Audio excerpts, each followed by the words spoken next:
is Sean Fairchild from Bass Gear Magazine, and today we're taking a look at no fewer than 4 pedals from Trickfish Amplification. Let's check them out.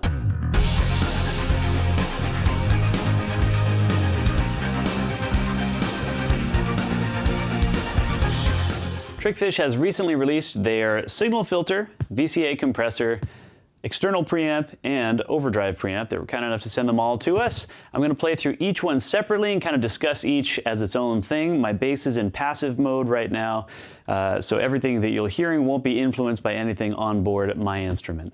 Now, all these guys live in the same size enclosure, and they all have top-mounted inputs and outputs, both for power and signal, which allows them to live very close to each other on a pedal board, as I have them arranged here. All right, let's start with signal filter. So not a ton of bass players are yet aware of how useful this type of effect can be. It's something that's used every time you record anything in a studio by an engineer to help hone, to help cut out the sonic space that each instrument takes up. But it's very effective using yourself on a pedal board for a couple of reasons. So this pedal is both a high-pass filter and a low-pass filter. A high-pass filter cuts out lows, even though it has high in its name, right? It crosses over, it filters out everything above a certain point and allows that to pass. A low-pass filter is the opposite, and those of you who are familiar with synthesizers may be more familiar with this concept. A low-pass filter is everything passes up until a certain frequency, and then everything above that is not allowed through the filter. The Trickfish signal filter has both of these types of filters, and you can engage them both separately. And so there is the high-pass filter, or the low cut. There is the low-pass filter, or the high cut, and you can control each filter's frequency point, the point at which the filter starts doing what it does, with these knobs up here. And the filters have very steep slopes, 24 decibel slopes. That means that very little sonic information beyond the point that you set is going to be allowed through the filter. And then there's an overall makeup gain here for the high-pass filter signal. So if you lose any perceived volume, you can bump up your signal a little bit to help offset that. So how would you use these things? Well, a high-pass filter is really, really useful for cutting out all of the subsonic territory frequency that, first of all, your speaker cabinets are not very good at reproducing. And second of all, it uses up a ton of headroom, uses up all of your amp's available power. Low frequencies are exponentially more costly in terms of power to amplify than higher frequencies. So you could set this high-pass filter to a point at which you're not really losing any perceived bass, any perceived low end, but you're cleaning things up. There's a bunch of stuff that you're not perceiving. There's a bunch of subsonic sounds that you're not perceiving, but your amp is trying really hard to reproduce. So by cutting that stuff out, it kind of tightens everything up, cleans everything up, makes your amp have more headroom. It gives you more headroom to use, more available volume if you're finding that your amp is kind of maxed out in terms of volume. This is a great thing to try to get a little bit more useful perceived sound pressure level from it.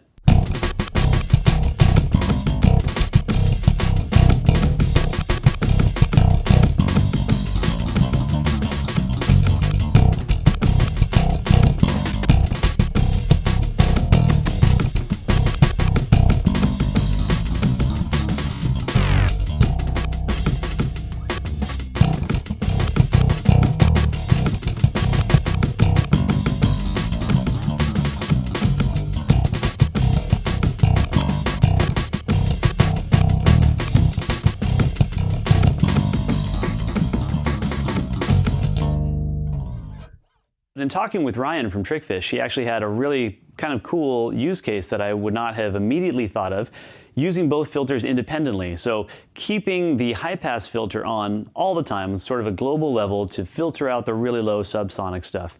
But then using the low pass filter for an instant vibe change, sort of like an instant Motown-y sort of thing, or in the same song to go back and forth between like slap sections and really kind of more muted fingerstyle sections, which I'm about to do for you in just a second here. And that's cool because unlike using a tone knob where you might not nail the exact same setting every single time when you're going back and forth between those two sounds, this allows you to do that. You've got a specific frequency point. You can hit it. You can change on a, stop on a dime, change on a whim, and it happens right away. So I'm going to try to demonstrate that for you right now.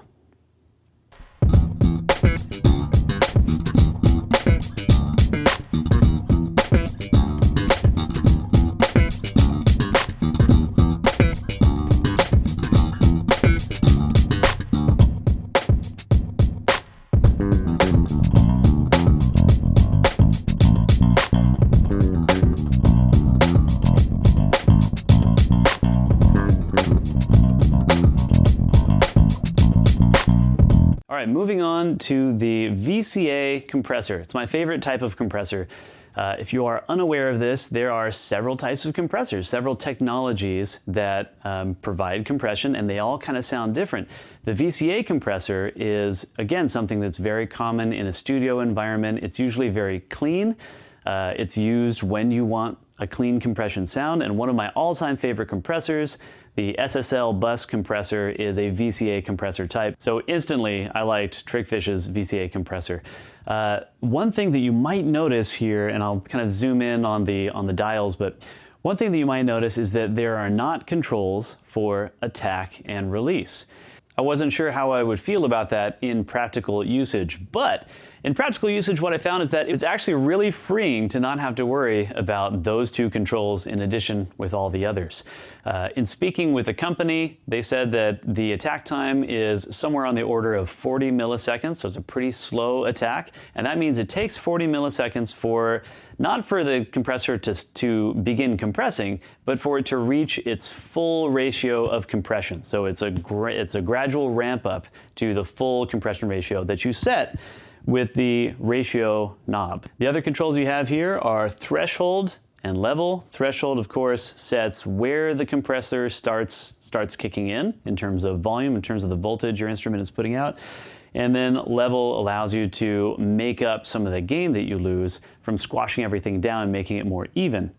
Aside from that, we have a blend, of course, so you can do full-on parallel style compression, which I'm a huge fan of. And finally, we have a 10-segment LED that really helps you see the levels of compression that you are achieving. And if you talk to engineers, there's a danger that people talk about in hearing with your eyes, and sort of using too much visual information to ascertain what whether an effect is doing what you want it to do, or that sort of thing. But in this case, it's really convenient. It's really handy to see the amount of gain reduction that you're getting, and of course, it correlates with what you're hearing.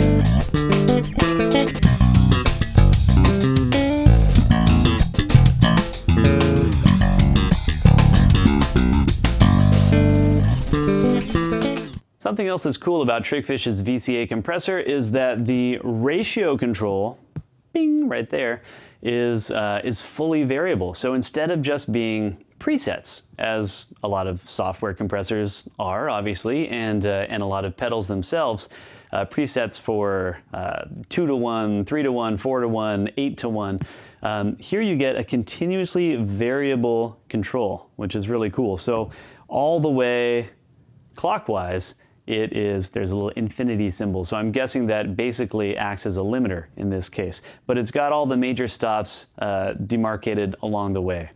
With a 40 millisecond attack time, you're going to get a lot of initial transient. You're going to get a lot of initial punch to your note. So it's not necessarily a compressor that is meant to be used in such a way where it just doesn't allow anything above, you know, your threshold through. It's going to allow an initial nice transient, which makes things sound so punchy and thick. It's great. And of course, using that when blending in with your dry signal, you get a nice mix of the unfiltered, the unaffected signal to kind of balance everything out. You're going to see all that at play in these playing examples right here.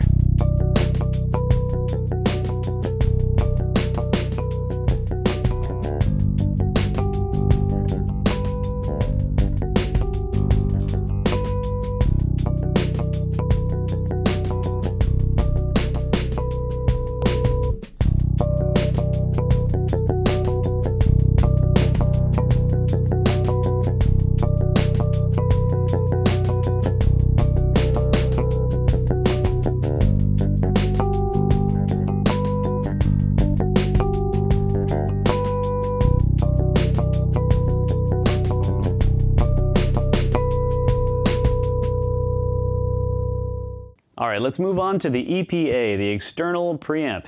If you are a Trickfish fan, you might be aware that they offer an internal preamp called the IPA. So it makes sense that their external preamp would then be the EPA.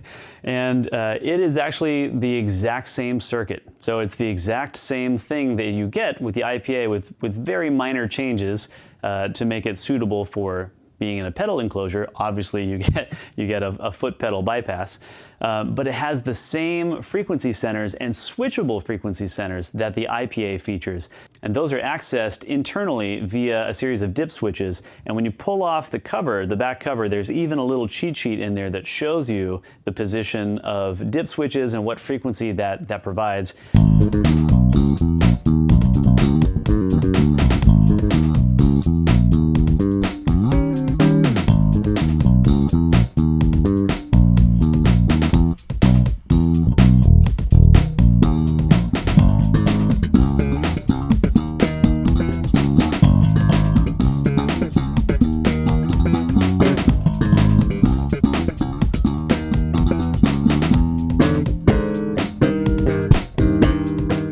That's clearly a very versatile preamp with the changeable frequency centers internally via those dip switches for bass, mid, and treble, each of the 3 bands.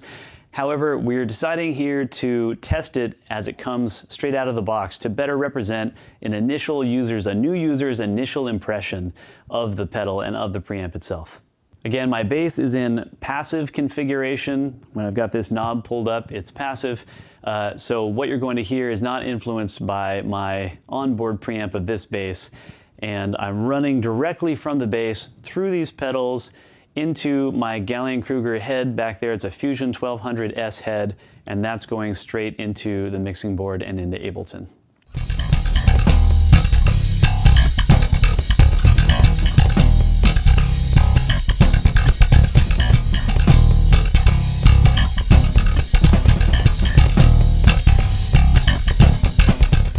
Now we arrive at the final pedal, the overdrive preamp, and it's one that Ryan tells me that they put a lot of thought and effort into. And in fact, there's a great little anecdote. There's a great story about this effect's genesis, and it goes back to a studio experience that Ryan had trying to get sort of a gritty tone, a mix of a gritty tone with a straight bass tone in the studio via a Vox guitar amp. So he was running through a bass amp and a separate guitar amp and had a lot of trouble getting kind of the right gain settings. That I think he mentioned that the amp was actually broken. So taking this scenario out on the road on tour with the group that he was playing with, he continued to do the same thing. I think he was using a Fender amp in that case, and in really cool fashion, he was running a Y signal split that was branching off his bass signal to go to the bass rig and to the guitar amp. But before it hit the guitar amp, it went through a volume pedal. So he could bring in that distorted guitar amp sound in a variable way, very easily through this rocker pedal in real time. They tried to capture that vibe, they tried to capture that ability with this effect.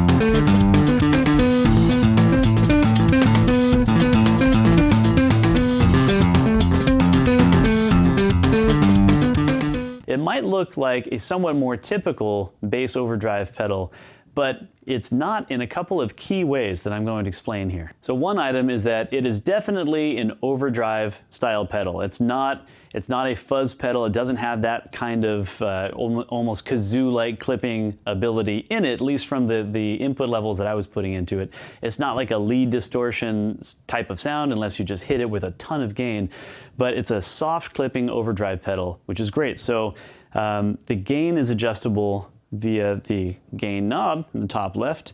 And then we go over to the output level. So these effects along the top, or these controls along the top, gain, blend, and output, are not connected in that order. So the output level actually only controls the distortion signal's output.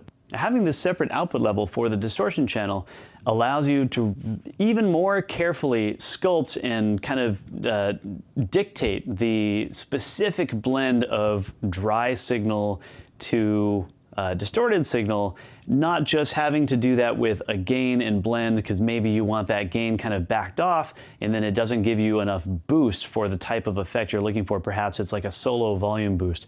So you can make that up with the output level control here, and then the blend control comes in to determine the overall amount of dry bass signal with overdriven bass signal. The 3-band EQ that you see here, we have bass, mid, and treble. That actually only applies to the overdrive channel. So again, you get a ton of sonic flexibility, of sonic sculptability that allows you to really determine how the overdrive sounds, just like using its own amp, just like having a separate amp that you're running through, and then blending that in with your bass rig. So in that way, I think it's kind of an interesting approach to achieve those results that Ryan was getting from the 2-amp setup while he was out on the road and on those studio dates. It's a clever take on a bass overdrive, and I appreciate the versatility that it offers.